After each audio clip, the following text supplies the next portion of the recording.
नमस्कार साथियों, मैं अनुज कुमार और आप देख रहे हैं एबीएन न्यूज भारत। अभी का जो वक्त है वो है यूनिफाइड पेंशन स्कीम का वक्त। क्या नियमों में बदलाव हैं? क्योंकि हमने हाल ही में जो पुरानी पेंशन योजना का जो किस्सा था वो चला कर रखा, लेकिन वक्त के साथ साथ चीजें भी बदलती जाती हैं। अभी हमें समझना चाहिए कि यूपीएस पेंशन स्कीम जो है उसमें कर्मचारियों के लिए जो जो ओपीएस में ग्रेजुएटी थी उसके नियमों में बदलाव होगा या नहीं होगा, ये सबसे बड़े सवाल है। 1 अप्रैल 2025 को हमारा यूनिफाइड पेंशन स्कीम लागू होगा। अब सबसे बड़ा सवाल इसमें यह है कि जो ओपीएस में जो सुविधाएं मिलती थी या एनपीएस के तहत जो सुविधाएं मिलती थी उसमें कुछ बदलाव होगा या नहीं होगा।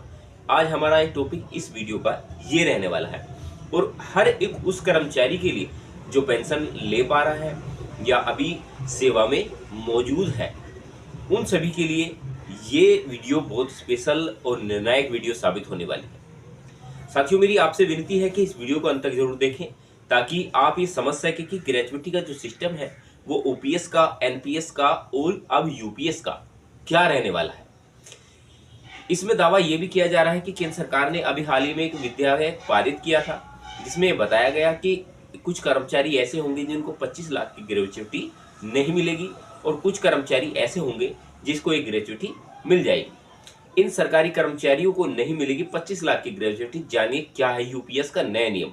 ये सबसे बड़ा सवाल है। केंद्र सरकार 1 अप्रैल 2025 से नई pension scheme unified pension scheme UPS launch करने जा रही है। यह योजना ओल्ड पेंशन स्कीम ओपीएस और नेशनल पेंशन स्कीम एनपीएस की विशेषताओं को मिलाकर बनाई गई है। पिछले साल पेंशन और पेंशन कल्याण विभाग डीओपीपीडब्ल्यू ने केंद्र सरकार कर्मचारियों के लिए ग्रेजुएटी की अधिकतम सीमा को 25% बढ़ाकर 25 लाख रुपए कर दी थी।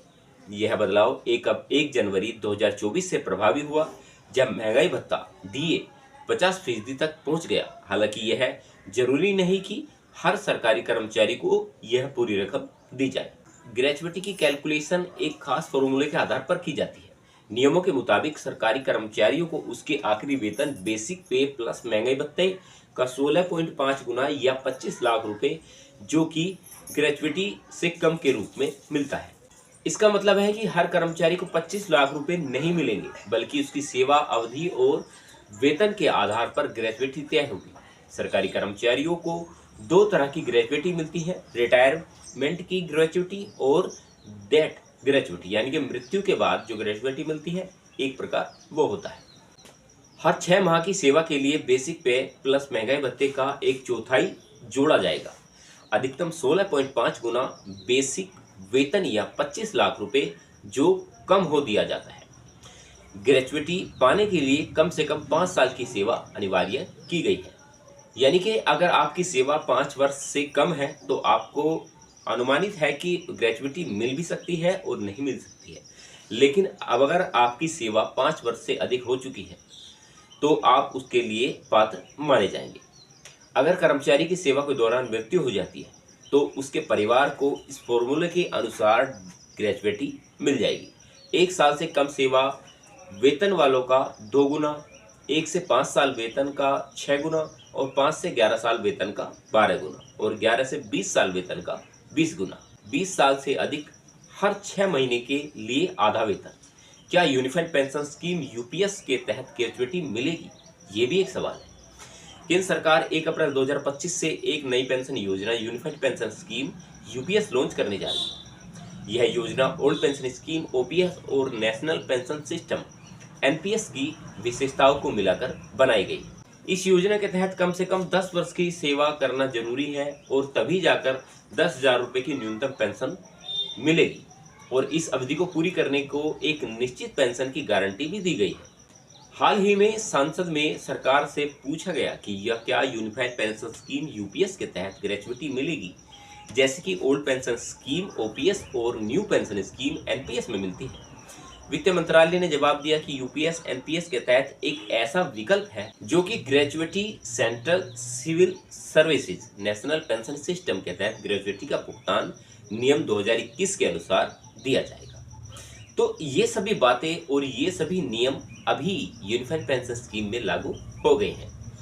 तो ऐसी अहम जानकारियों के लिए हमेशा बने रहे मेरे साथ और ज़्यादा से ज़्यादा वीडियो को शेयर करें और ज़्यादा से ज़्यादा चैनल को सब्सक्राइब करें। और इस वीडियो को शेयर ज़रूर करना, क्योंकि सभी लोगों को अगर इन छोटी-छोटी जानकारियों के बारे में पता होगा, तभी जाकर हम इसका बेनिफिट ले पाएँगे। हमेशा ऐसे टॉपिक और एक ऐसे नॉलेजेबल कंटेंट के लिए बने रहें अपने इस चैनल के साथ, तो चैनल को सब्सक्राइब करें। और ओपीएस को लेकर जो अभी हाल ही में वीडियो मैंने डाली थी, उसको लेकर एक अच्छा खासा रिस्पॉन्स आप लोगों ने दिखाया। तो इसमें भी आप कमेंट्स करें कि इसमें जो नियमों के तहत बदलाव किए गए हैं, उसमें क्या ऐसा बेनिफिट है जो कि कर्मचारी को मिलना चाहिए। और सबसे बड़ा सवाल है कि ओपीएस के लिए हम हमेशा से तत्पर तरीके से चलते रहते हैं, तो आप लोग सभी इस मुहिम में जुड़े कि ओपीएस यानी कि ओल्ड पेंशन स्कीम को हम फिर से लागू कर सकें। साथियों, यही आशा रहेगी कि आप वीडियो जरूर शेयर करेंगे और चैनल सब्सक्राइब करेंगे।